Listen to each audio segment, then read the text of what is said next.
ലോക അവയവദാന ദിനത്തോടനുബന്ധിച്ച് Kannur baby memorial ഹോസ്പിറ്റലിൽ 500-ലധികം ജീവനക്കാർ അവയവദാന പ്രതിജ്ഞയെടുത്തു.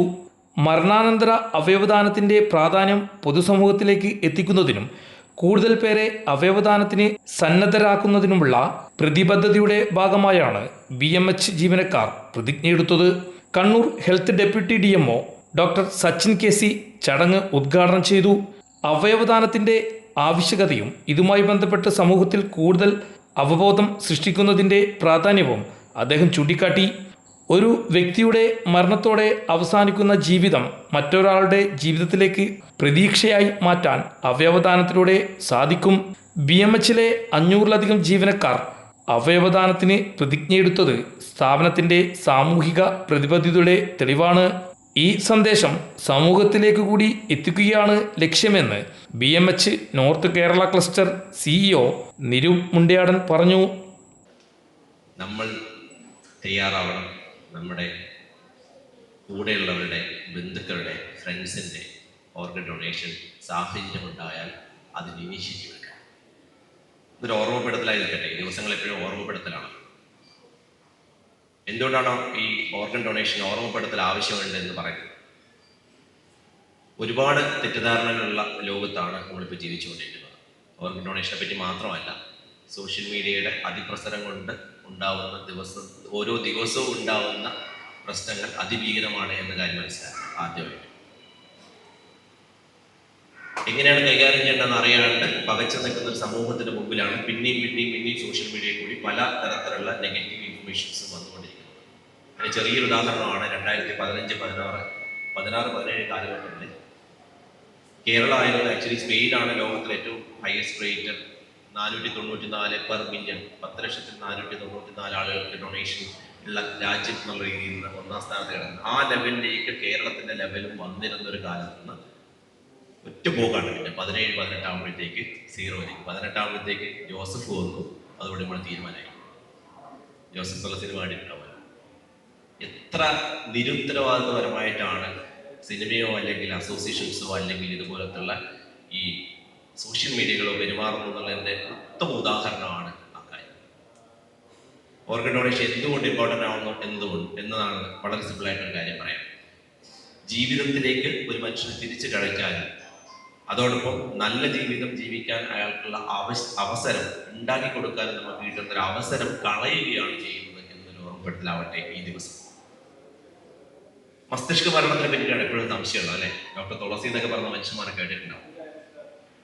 മസ്തിഷ്ക മരണത്തിനെ പറ്റി ഇപ്പോഴും സംശയമുള്ള സാധനമാണ്. ഒരു കാര്യം പറയാം, ഗവൺമെന്റിന്റെ അണ്ടറിലാണ് ഈ കാര്യങ്ങളൊക്കെ നടന്നുകൊണ്ടിരിക്കുന്നത് പൂർണ്ണമായിട്ടും. മസ്തിഷ്ക മരണം തീരുമാനിക്കാനുള്ള അധികാരം ഒരു സ്വകാര്യ ആശുപത്രിക്ക് ഇല്ല. ഞാൻ കുറച്ചു കാലം മുമ്പ് കേട്ടിട്ടുള്ളത് കിഡ്നി കുറച്ച് മറ്റേ ഹോർലിക്സിന്റെ കുപ്പിയിലിട്ടിട്ട് മറ്റടുത്ത് കൊണ്ടുപോയി അവയവ കച്ചവടം എന്നൊക്കെ കേട്ടിട്ടുണ്ട്. നിങ്ങൾ വിചാരിക്കുന്ന ഈ അവയവ കച്ചവടം പോലും തെറ്റായി. ഞാൻ വ്യാഖ്യാനിച്ചിട്ട് വൃത്തികേടാക്കുന്നില്ല, അതുകൊണ്ട് നിർത്തുന്നതാണ് ടോപ്പിക്. ഈ അവയവ കച്ചവടം എന്നൊക്കെ പറയുന്ന സാധനം കേരള പോലെ സ്ഥലത്ത് നടക്കുന്നു എന്നൊക്കെ പറഞ്ഞ ഈ മാധ്യമ സൃഷ്ടികൾ തന്നെ നമുക്ക് എല്ലാവർക്കും പ്രശ്നം ഉണ്ടാക്കും. ചെറിയ രീതിയല്ല. ഇപ്പൊ തൽക്കാലം നമുക്ക് ഓർഗൻ ഡൊണേഷൻ 2 രീതിയിൽ നമുക്ക് പറയാം. ഒന്ന്, ജീവിച്ചിരിക്കുമ്പോൾ ചെയ്യാൻ പറ്റുന്ന ഓർഗൻ ഡൊണേഷൻ. രണ്ടാമത്തത്, മസ്തിഷ്ക മരണം സംഭവിച്ചതിന് ശേഷമുള്ള ഓർഗൻ ഡൊണേഷൻ.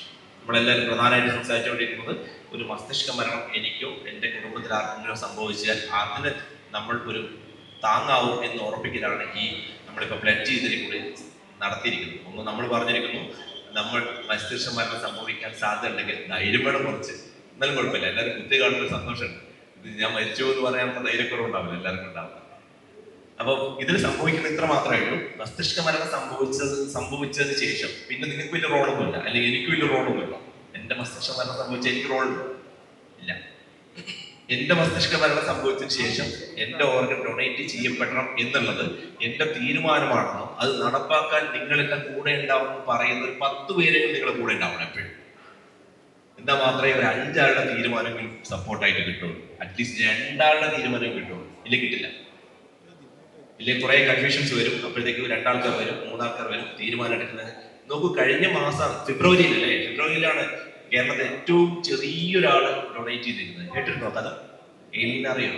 ആ ജസ്റ്റ് 10 മാസം പ്രായമുള്ള ചെറിയ മോളല്ലേ ഇത്, മോന്റെ അവയവം ദാനം ചെയ്യാൻ വേണ്ടിയിട്ട് അത്രയും ശക്തമായ തീരുമാനം എടുത്ത പാരൻസിനെ നമ്മൾ മറക്കരുത്.